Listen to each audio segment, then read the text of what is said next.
Hello and welcome everybody to today's presentation about geopermeation size exclusion chromatography for starters. My name is Lisa Loxterkamp. I'm an application specialist at the company Knauer and responsible for the GPC applications. That's why I would like to take this opportunity to talk to you about some interesting topics concerning the GPC in general. The purpose of this presentation is to give you the most important information to work with GPC system and what things to have in mind while establishing new methods. My presentation is divided into 6 parts. First, I will talk about some general aspects, followed by the separation principles. Then it's always good to be aware of the difference and similarities between GPC and HPLC to understand the construction of a GPC system. There we will discuss the stationary phases, the mobile phases, as well as the detections connected to the calibrations. After discussing a few GPC parameters, the presentation ends with a question and answer for establish your own GPC applications. So the first question now is, why do we need GPC and SEC? Important in this case is the characterization of polymers, such as synthetic and biopolymers. Polymers are much bigger substances than normal HPLC analytes like small molecules and therefore need special requirements. On the other hand, GPC and SEC processes can be used for the purification of a biopolymer for further analysis or studies. In case of the synthetic polymer, GPC is often used to determine the molecular weight distribution for further characterization. The characteristics for polymer to describe with the molecular weight distribution are solubility, fluidity, mechanical properties, as well as the lifetime. Polymer consisting of a repeatability of monomers forming different kinds of structures. They can either be linear, branched, or cross-linked. This is depending on the reaction condition under which the polymers are synthesized. Also depending on the reaction partner, the polymer can either be a homopolymer with the same monomer types or a copolymer with more than one monomer type.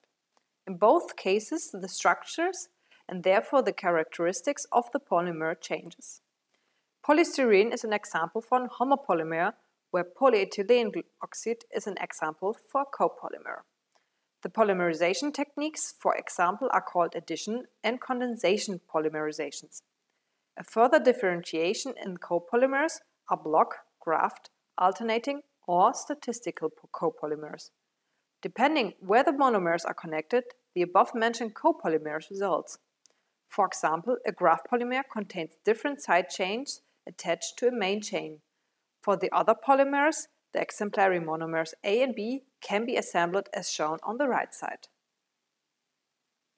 There are a few different models to describe polymers in isolation or solutions. The easiest one is the idle chain polymer model or freely jointed chain model. With this model, monomers are described as rigid rods with a specific length. These rods can freely be arranged independent of the neighboring monomers, so any position has the same energy level state, which means the possible configuration follows the Maxwell-Boltzmann distribution at the thermodynamic equilibrium. Measuring the end-to-end distance of the polymer can cover an average length of the overall chain dimension of the polymer coil. Even the polymers are linear, they normally occur as a random coils when dissolved. Next, when we want to talk about the GPC, we need to know some abbreviations. Often there is a differentiation between GPC, geopermeation chromatography, and size exclusion chromatography. GPC mostly handles organic solvents and polymer analytics, whereas size exclusion is more or less the determination of biopolymers and proteins in aqueous solutions. The used detectors in GPC are often the ultraviolet detector, short UVD, and the refractive index detector, short IR. The aim to determine the molecular weight distribution, MWD, is possible, for example, with the IR detector. Common allergens are tetrahydrofuran, short THF, and common standards are polystyrene, short PS, and polymethyl metacrylat, short PMMA. Going over towards the next part, the separation principles. If we think about HPLC, the analytes are normally separated by the chemical interaction. So all processes of absorption, dipole interaction, or distribution not finding their places in GPC. In GPC, the polymers are separated by their size, or better, by the hydrodynamic volume. This is the volume the polymer core has when it's fully solved in the eluent. This volume is highly depending on the solvent, the interaction of the polymer with the solvent, the temperature, and the size of the polymer. As seen from the picture on the right side, the volume is depending on the elongation of the polymer. And realistic size determination is a compromise of elongation and coil structure. Therefore, it's important to have the right solvent to represent the polymer in its right size. Imagine that the middle coin has the same monomer amount as the upper one, but in different solvents. It means that the interaction of the polymer and the upper solvent is much better and the polymer more elongated. Different eluent means therefore different results in molecular mass distribution. Freely after the sentence like dissolves like. The elution profile of different sized polymers on column levels looks like the following slide. As you can see from the left picture, the smaller molecules polymers diffuse inside the column phase pores. Larger polymers, on the other hand, are more likely to pass through these pores. This means they are not slowed down by the pores. Looking through a column as on the right side, the bigger polymer elutes faster, resulting in a smaller retention time, such as seen in the bottom right of the chromatogram. A short exercise. One example, polydimethylsiloxane with the same molar mass in methanol, chloroform and N-hexane. Which would you expect to have the largest hydrodynamic volume? Please compare the solubilities below. If you need more time to think about this question at this moment, just stop the presentation here, because the answer will be given directly after. The largest hydrodynamic volume of polydimethylsiloxane will be in N-hexane. Both the solubilities with 7.4 and 7.3 are nearly the same, which means they are better soluble with each other. The interaction will therefore be better and the polymer more elongated.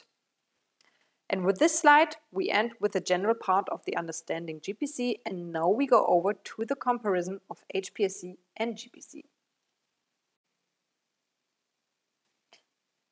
If you have a look at the two chromatograms you see on the left side, a normal HPLC chromatogram with mainly sharp peaks. On the right side, you see a typical GPC chromatogram with a much broader signal. In general, every system has a dead volume, which means the whole volume from the ejection towards the detection. This can be, for example, realized when injecting a non-retarding component such as uracil for reverse phase HPLC. With HPLC, the dead volume is in the beginning of the chromatogram. With GPC, the volume comes after the polymer signal. To understand what this means, we need to differentiate the separation principles. In HPLC, the separation happens over chemical interaction with equilibrium states. This means the separation is taking place over many column volumes because the analyte has different affinity towards the stationary and the mobile phase. With GPC, the separation is by size and therefore only over one column volume, because there are no equilibrium states between the mobile and stationary phase, and the exclusion is only entropy related. So if you want to use the capacity factor to compare different chromatograms, in HPLC this is a positive value, and in GPC it results in a negative value. When we go deeper into the GPC chromatogram, it is mostly distinguished into three parts.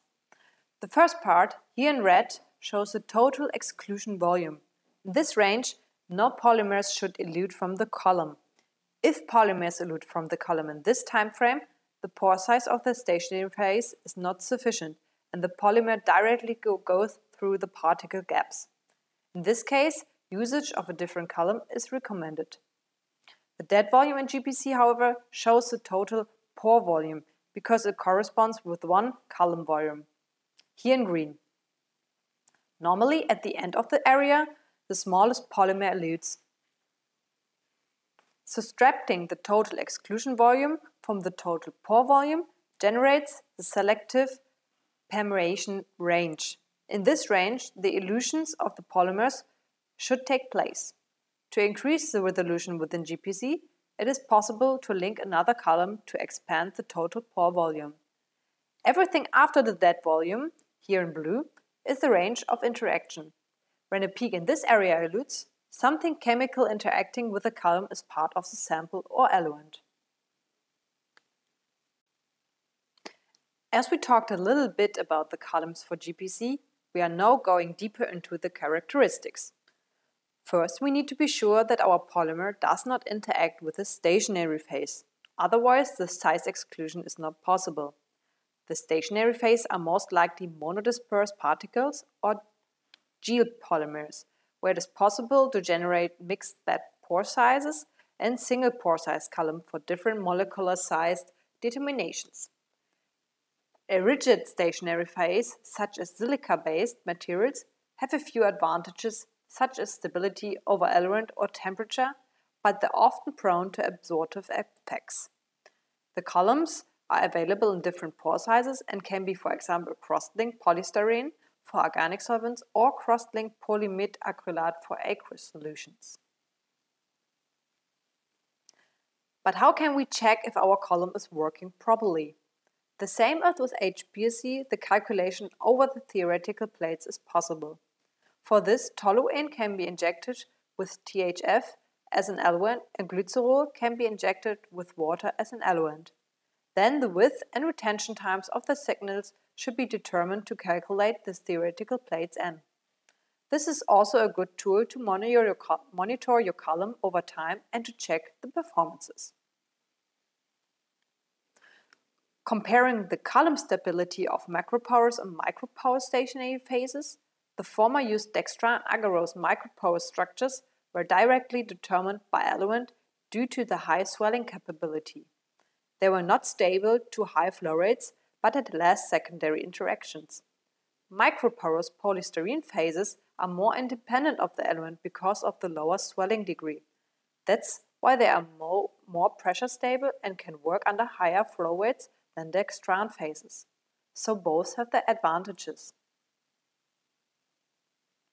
Altogether, the columns are sensitive to thermal and oxidative progresses. The progresses alters the swelling characters and therefore the pore distribution.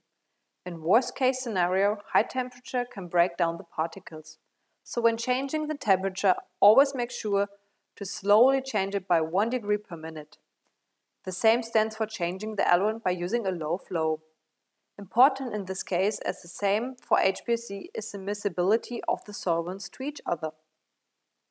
The next important topic is the eluent selection. As we already discussed the elongation of polymers in different solvents, it is important to find the right solubility of your sample. Another important point is the viscosity of your eluent.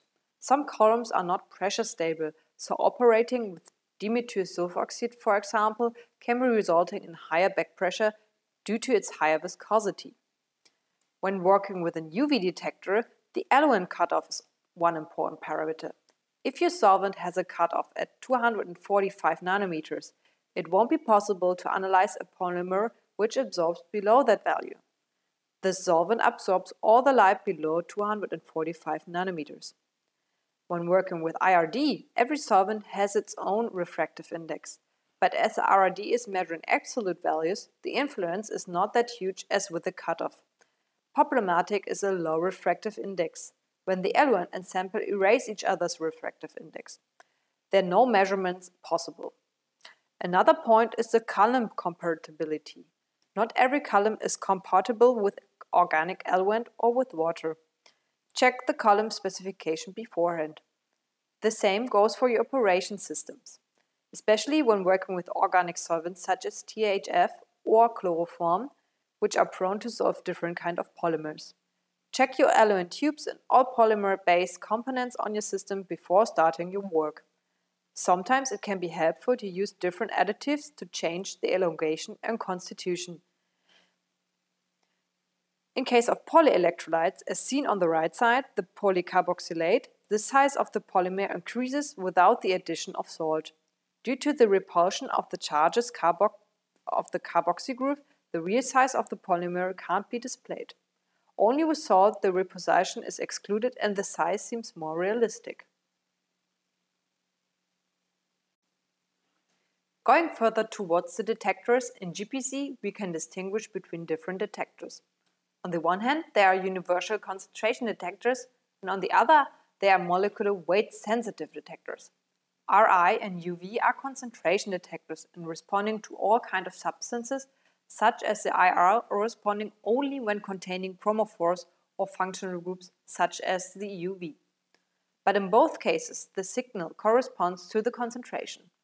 The function of the UV detector is based on the Lambert-Beer's law, which easily said calculated the different UV light before the sample and after the sample absorbs it. This absorption is depending on the sample and the length of the cuvette. The UV in GPC can be used to analyze end groups of the polymers or to determine blends and copolymers. The IR instead measures the refractive index, always comparing the pure element in the reference cell towards the measuring cell with the sample. The IR is able to determine the molecular weight distribution over the refractive index and comparison towards standards. With molecular weight sensitive detectors, such as LALS, low-angle laser light scattering, it is possible to directly determine the particle size. The principle is the interaction of the particle with light, resulting in a specific scattering angle. The theory of Rayleigh's display on the right side shows the context of the particle's interaction corresponding to the particle's radius depending on the wavelength. Due to the assumption of d and dc being constant during the measurement, these detectors have difficulties to determine copolymers or blends. The principle of the viscosity detectors is measuring a pressure differentials of the sample in a 4-capillary bridge structure. With the result of the intrinsic viscosity, it is possible to determine the molecular weight distribution with a universal calibration. With this detector, it is also possible to determine the Hawking coefficients. Most advanced evaluation of polymers is a combination of light scattering, RI, and viscosity detectors to determine all important parameters. This is the so-called triple detection in GPC. When working with IR or UV, there are different calibration modes possible. Imagine a sample of polystyrene to be determined. Using up to 10 standards of polystyrene with known molecular sizes makes it a direct narrow standard calibration. Having a broad distribution polystyrene standards makes it possible to establish a broad standards calibration. When you are analyzing any other polymer but stay with polystyrene as a standard, this means we are operating with an universal calibration. Typical standards for calibration in organic solvents are polystyrene or PMMA with aqueous solutions, polyethylene oxide, or different pollutants can be used.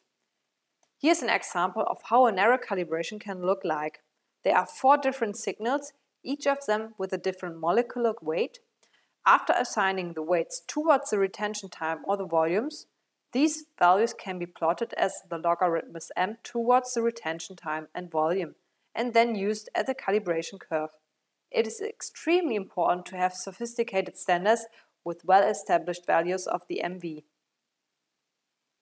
When determining molecular size in universal calibration mode, the Mark-Hawking equation is very important for the calculation.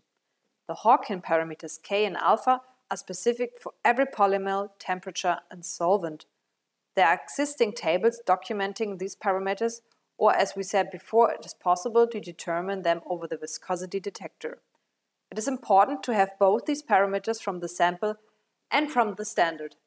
The intrinsic viscosity is proportional to the molecular weight and can be inserted into the Mark-Hawking equation and then converted towards the wanted molecular weight. Software programs for molecular weight distribution doing much more sophisticated calculation, but the principles are the same.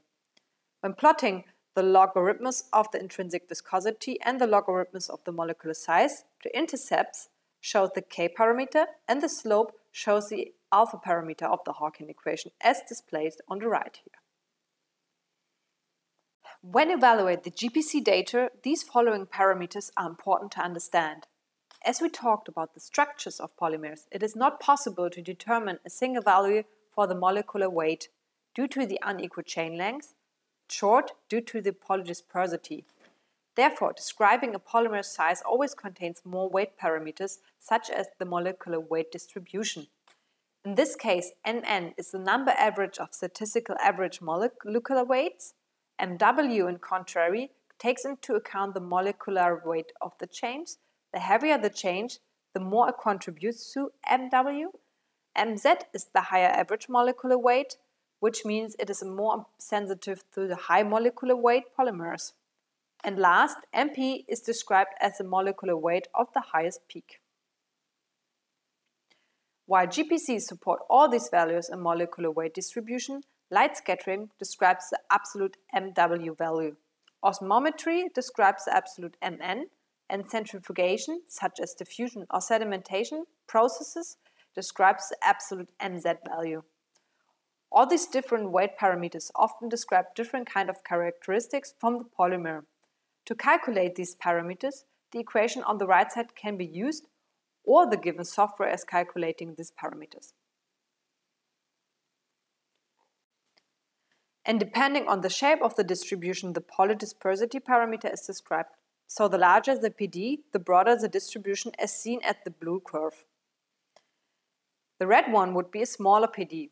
The PD is an important characteristic to describe the strength, toughness, brittleness, resistance, and solubility. Strength and toughness of a polymer correlate with the broad distribution.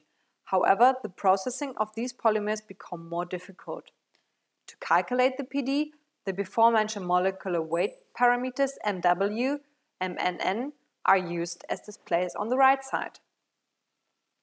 To get a sense of the PD values, a monodispersed polymer with the exact equal chain length has a PD of 1. This also goes for the calibration standards. Going further to polymer reactions in all kinds of ways, it's possible to have PD values up to 20. That means every possible chain length is introduced in the polymer. As we now described a few basic parameters, we can go into the application itself. We should ask ourselves what are the important points to start with. Most important definitely are the choice of eluent, column, and sample preparation.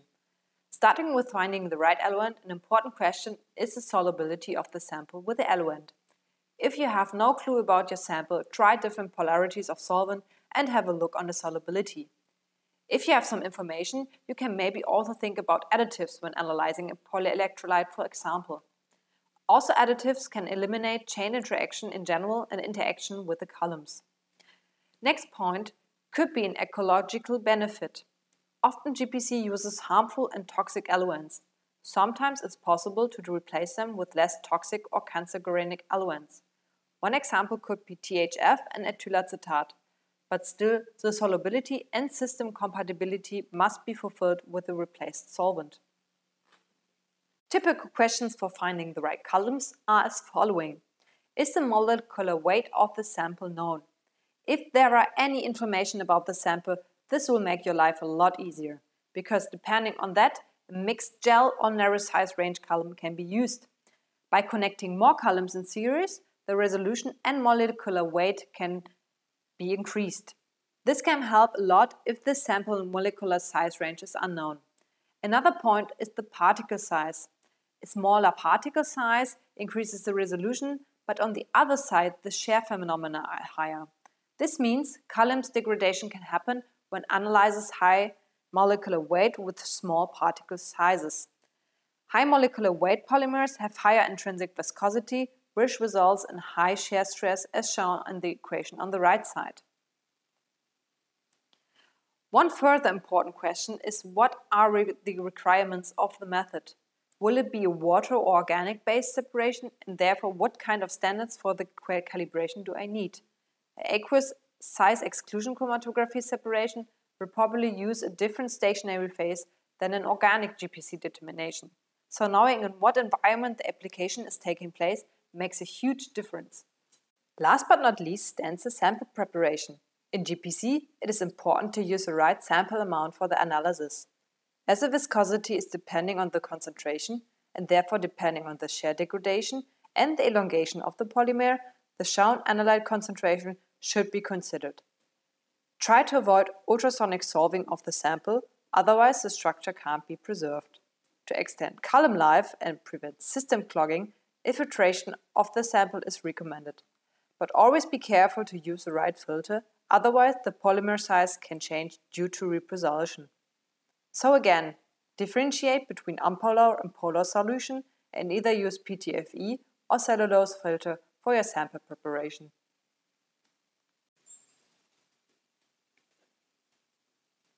So we now talked a little bit about GPC and SEC, and it seems like a lot of input, but we just scratched on the tip of the iceberg. To fully understand and work with GPC, a much greater knowledge of polymers than the here described needs to be applied. This is particularly important for the GPC evaluation in order to be able to adequately assess the generated data. But this presentation gives just a few keywords to look further into GPC and SEC world. So thank you for your attention. My name is Lisa Loxterkamp, and if there are any questions, our company Knauer is located in Germany, Berlin, and we are always happy to welcome you here.